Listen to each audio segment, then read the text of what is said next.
2021 ভোটের পর থেকে গ্রাম ছাড়া ওই প্রতিবাদী অধ্যাপক দাবি বাসিন্দাদের। আদালতে শাহজাহানের আগাম জামিনের আবেদন খারিজ, জামিনের তীব্র বিরোধিতা করেন ইডির আইনজীবী। শেখ শাহজাহানের নামে নতুন ইসিআইআর ইডির মামলায় রয়েছে পুরনো জমি দখলের অভিযোগ। মামলার তদন্ত ইতিমধ্যেই শুরু করেছে ইডি। জওহরলাল নেহরু বিশ্ববিদ্যালয় সন্দেশখালী রাজ সন্দেশখালীর মহিলাদের নির্যাতনের প্রসঙ্গ নিয়ে ছাত্র এবং শিক্ষক সমাজকে অবহিত করতে উদ্যোগ বঙ্গ বিজেপি। সন্দেশখালী কাণ্ডে তোলপাড় জাতীয় রাজনীতি, দিকে দিকে প্রতিবাদ। শনিবার সন্ধ্যায় জওহরলাল নেহরু বিশ্ববিদ্যালয়ে আয়োজন করা হয়েছে বিশেষ সেমিনারে। সেখানে বক্তব্য রাখবেন রাজ্য বিজেপি সভাপতি সুকান্ত মজুমদার। বিশ্ববিদ্যালয়ের ক্যাম্পাসে হবে ছাত্র সম্মেলন। নিজের মুখ্যমন্ত্রী একটা কেন স্টেটমেন্ট দিচ্ছে না? কেন মহিলাদের পাশে গিয়ে তাদের কথা শুনছে না? একজন সাংসদকে সেখানে কোনো ওয়ারেন্ট কারোর কিছু ছাড়া সেখানে এইভাবে একজন সাংসদকে করতে পারে না। কোনো লিখিত কাগজ দেখাতে পারেনি তারা, কোনো লিখিত কাগজ দেখাতে পারেনি। শুধুমাত্র ওপর থেকে নির্দেশ আছে, আমাদের মধ্যে ট্রাফিক জ্যাম হয়ে যাবে, উচ্চ মাধ্যমিক পরীক্ষা আছে, এই জন্য আপনাদের যেতে দেওয়া হবে না। এই ধরনের কথা বলছে। উচ্চ মাধ্যমিক পরীক্ষা স্টুডেন্টকেও তুলে নিয়ে যাওয়া হচ্ছে। একটা কেন স্টেটমেন্ট দিচ্ছে না? কেন মহিলাদের পাশে গিয়ে তাদের কথা শুনছে না? কেন রাজীব কুমারকে আগে পাঠিয়ে সারাক্ষণ দেখা যাচ্ছে যে রাজীব কুমারকে পাঠিয়ে পরিস্থিতি দেখতে পাঠিয়েছেন, তদন্তের নির্দেশ দিচ্ছেন, একজন মহিলার কাছে আসতে পারলেন না। নমস্কার, আপনাদের সকলকে স্বাগত জানাচ্ছি আমাদের এই চ্যানেল চমরজিৎ ব্লগসে। আপনারা হয়তো সকলেই জানেন যে সন্দেশখালীর আগুন কিন্তু এখনো নেবেনি। আর শুধু নেবেনি নয়, সামনে নেবার কোনো যে ইঙ্গিত সেও দেখা যাচ্ছে না। আমাদের রাজ্যের মাননীয় মুখ্যমন্ত্রী এখনো শেখ শাহজাহানের এবং তার সাগরেদদের সহযোগিতা করে চলেছেন। রাজ্য সরকার, রাজ্য পুলিশ সকলেই শেখ শাহজাহান এবং তার বাহিনীর তাদেরকে প্রোটেকশন দেওয়ার যথাযথ চেষ্টা চালিয়ে যাচ্ছে। মহিলাদের ডিমান্ড, সন্দেশখালী মানুষদের, সাধারণ মানুষের, গ্রামবাসীদের যে অভিযোগ, সে ফিরিস্তি শেষ হচ্ছে না। উপরন্তু পুলিশের সর্বেশ্বর বা ডিজি তিনিও এখানে সন্দেশখালীতে পৌঁছে বিবৃতি দিচ্ছেন যে সন্দেশখালীতে প্রচুর এমন বাইরে থেকে লোকেরা আছে যারা প্ররোচনা দিচ্ছে, যারা এই জিনিসগুলোকে, এই প্রোটেস্টগুলোকে একটা আর্টিফিশিয়াল প্রোটেস্ট বলে জানাচ্ছেন। এবং এটাও হুঁশিয়ারি দিয়েছেন যে যারা এই আর্টিফিশিয়াল প্রোটেস্ট করবে সবার শেষে দেখা হবে। সুতরাং উনি পরিষ্কারভাবে জানিয়ে দিচ্ছেন যে প্রোটেস্টগুলো হচ্ছে তার মধ্যে কিছু অরিজিনাল আছে, জেনুইন আছে, কিছু আর্টিফিশিয়াল আছে। তথ্য কি আমাদের কারো কাছে সংবাদ মাধ্যমে জানানো। সকাল থেকে দফায় দফায় উত্তপ্ত সন্দেশখালীর একাধিক জায়গা। পরিস্থিতি নিয়ন্ত্রণে আনতে দুপুরে সন্দেশখালী পৌঁছন রাজ্য পুলিশের ডিজি রাজীব কুমার। কথা বলেন গ্রামবাসীদের সঙ্গে। আজকে ফার্স্ট পেজে বেরিয়েছে যে ওখানে মানুষ মাঠ ক্যাপচার করেছে। আপনারা নিজের আপনারা তো ছিলেন ওখানে।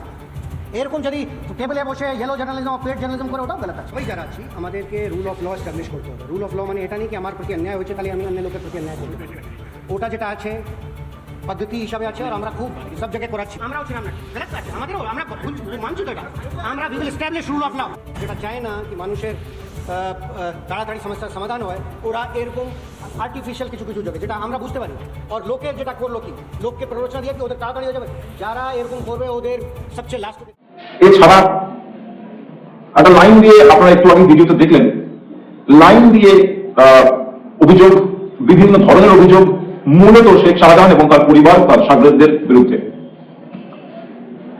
রাজ্য সরকার এবং তার দল তৃণমূল কংগ্রেস তারা পরিষ্কারভাবে এখন অস্বীকারের রাজনীতি করে চলেছেন, যা ওনারা করে থাকেন।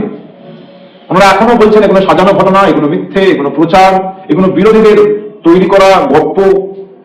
আর তার একই সঙ্গে সাংঘাতিক বিচারিতা করার জন্য যে অন্য দলের প্রতিনিধিরা, সেটা বামফ্রন্ট হোক, সেটা ডিওয়াইএফআই হোক, সেটা বিজেপি হোক, তাদেরকে সকলকে পুলিশ প্রশাসন, রাজ্য সরকার তারা সন্দেশখালীতে যেতে দিতে বাধা দিচ্ছেন। বাধা দেওয়ার যে এক্সটেন্টটা, ওদেরকে অ্যারেস্ট করা অবধি চলছে।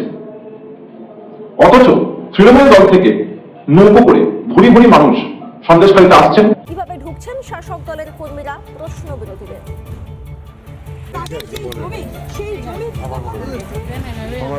কোনো সমস্যা হবে না বলে গিয়েছিলাম আগের দিন মন্ত্রীরা, সুজিত দা, পার্থদা।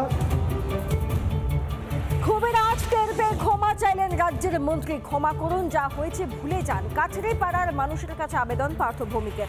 সন্দেশখালীতে জনরোষের চাপেই ক্ষমা চাইলেন মন্ত্রী।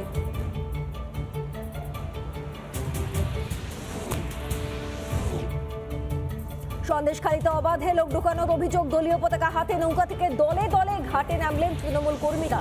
বিরোধীদের প্রতি তৃণমূলের তরফ থেকে দুটি নেতা, মন্ত্রী, তারা ওখানে ওপেনলি 50 জনের বেশি লোক নিয়ে ঘুরে বেড়াচ্ছেন।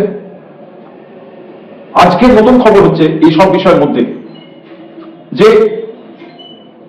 জাতীয় স্তরে ফ্যাক্ট ফাইন্ডিং কমিটি, তাদেরকেও বাধা দেওয়া হয়েছে। এমসিপিসিআর থেকে মানুষ ওখানে পৌঁছেছে স্বতঃস্ফূর্তভাবে, সুমোটো ওখানকার মামলাগুলোতে তারা দেখা শুরু করেছে। ওই একই ইনসিডেন্ট নিয়ে যেখানে 7 মাসের বাচ্চা শিশুকে ছুড়ে ফেলে দেওয়া হয়েছিল। সন্দেশখালীতে আজকে human rights commission, national human rights কমিশনের মানুষরা প্রতিনিধি যারা ওনাদের তারা ওখানে পৌঁছেছেন এবং তাদেরও নানান রকমের বাধা সৃষ্টি পুলিশ করা শুরু করে। সন্দেশখালীতে জাতীয় মানবাধিকার কমিশনের প্রতিনিধিরা থানায় পুলিশ আধিকারিকদের সঙ্গে বৈঠকের শেষে গ্রাম পরিদর্শনে যান কমিশনের সদস্যরা। সন্দেশখালীর মা বোনেদের সঙ্গে কথা বলেন তারা।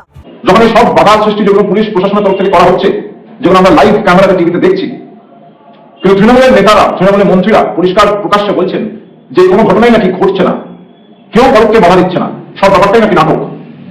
মিথ্যে কথা বলার একটা সীমা থাকে, সেই সীমাও তারা লঙ্ঘন করেছেন। আসলে তাই নয়।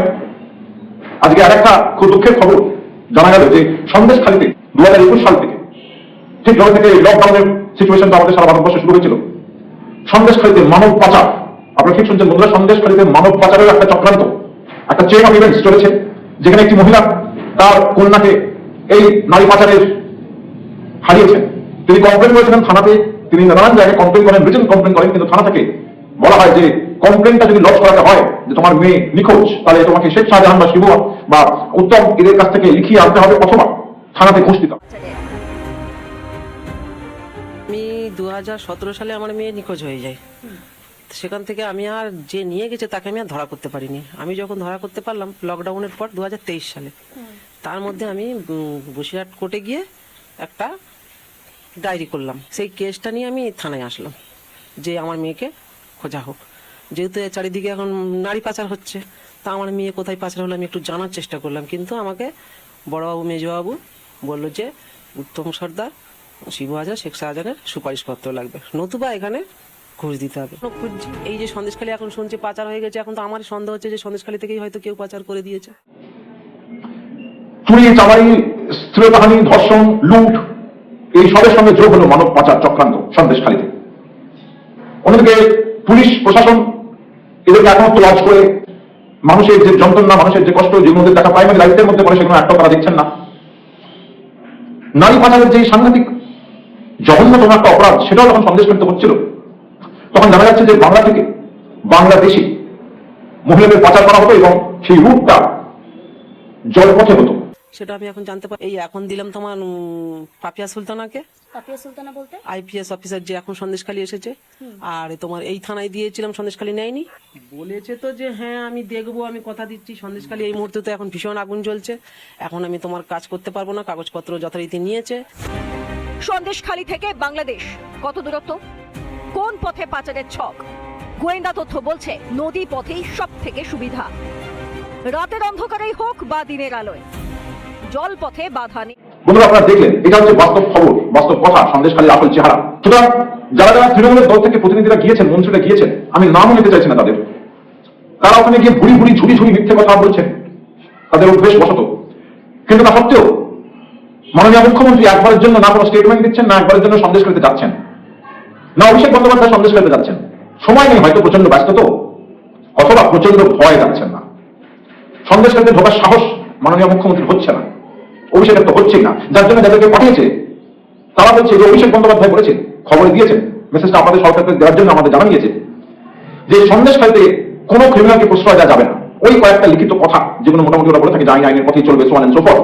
কিন্তু প্র্যাকটিস সন্দেশখালীতে সাংঘাতিক অত্যাচার হয়েছে, হচ্ছে, এবং পুলিশ চাকরের মতন কাজ করছে, পুলিশ পেয়াদার মতন কাজ করছে, পুলিশ ডিসক্রিমিনেশন করছে, পুলিশ প্রত্যেকটা পদক্ষেপ যেগুলো নিচ্ছে সেগুলো আনকনস্টিটিউশনাল, বেআইনি পদক্ষেপ, এবং তারা নিয়েই চলেছে। আজকে নারী পাচারের যে ঘটনাটা সামনে এলো, এর উপরে তৃণমূল কংগ্রেস লোকেরা কি বলবে? দেবাংশু, যার ওইটুকুনি বয়স, সেও টিভিতে এসে বলছেন অনেক কোনো কথা তৃণমূলকে বাঁচানোর জন্য। আমার খুব লজ্জা এবং মায়া হয় যে ওর কি যোগ্যতা ওখানে আছে যে ওখানে বসে বসে তৃণমূলের মধ্যে একটা জঘন্য নীতিহীন দলকে সাপোর্ট দিয়ে যাচ্ছে। বাড়িতে তো মা বোন সকলেরই আছে, কিন্তু আশ্চর্যের বিষয় হচ্ছে যে টিভির পর্দায় দাঁড়িয়ে দাঁড়িয়ে বলছেন যে তৃণমূলের দল ওই একটি দল যারা কোরাপ নেতাদের কিন্তু দল থেকে সরিয়ে দিতে পারে, অন্য দলেরা পারে না। কিন্তু একই তৃণমূল দল অনুব্রতকে বীরের মতন বার করে নিয়ে আসতে চায়। এই একই তৃণমূলের দল শেখ শাহজাহানকে ধরতে পারছে না বা তাকে সাহায্য করে যাচ্ছে। আমার খুব জিজ্ঞাসা করতে ইচ্ছা হয় দেবাংশুকে যে ভাই, তুমি তো পড়াশোনা করা ছেলে, তুমি কিসের আশায়, কি পাওয়ার আশায় তৃণমূল দলের মধ্যে তৃণমূলের ধ্বজা ধরে বসে আছো? কি পাওয়ার আশায়? রাজনীতিতে তৃণমূল দলের লেনদেন ছাড়া লোকে যায় না। তুমি কি পাওয়ার আশায় আছো? একটা রাজনৈতিক ক্যারিয়ার না অন্য কোনো উদ্দেশ্য? বন্ধুরা, আপনাদের কি মতামত? সন্দেশখালীতে আগুন কি আজকে আগামী দিনে নেবার কোনো সম্ভাবনা আছে? নেই, আগুন বাড়তেই থাকবে। দয়া করে কমেন্ট সেকশনে জানাবেন। দেখা হচ্ছে একটা নতুন ভিডিওতে একটা অন্য ইস্যু নিয়ে। সঙ্গে থাকুন। আর যদি নতুন এসে থাকেন তাহলে অবশ্যই চ্যানেলটাকে লাইক, শেয়ার এবং সাবস্ক্রাইব করতে ভুলবেন না। নমস্কার, জয় হিন্দ।